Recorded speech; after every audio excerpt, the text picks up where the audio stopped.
Friends, hello everyone. Welcome to this channel. And in today's video, I will show you and tell you how you can block ads on Facebook. Friends, please subscribe to our channel, put your likes, write comments under this video, and let us get started with you. So, open the Facebook app and then in the bottom right corner, go to the menu section. And now in the upper right corner, click on the gear to go to Settings and Privacy. And here click on the search bar and type in the word ads. And next you will need to go to Ad Preferences.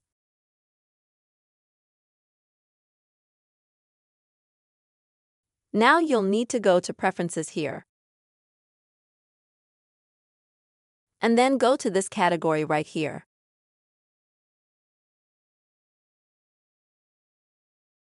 And now, if you scroll down a little bit, you'll see here a few of these options that you can easily turn on or off thanks to switches like this.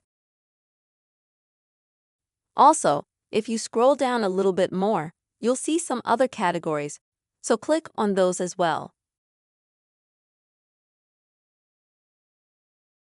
And when you go to the other categories, here you can easily remove some of them as well, or you can turn them on. Friends, this is how you can easily block ads on Facebook. I really hope you found this video helpful and useful. Please, friends, give us your likes, comments, and subscribe to our channel. See you soon.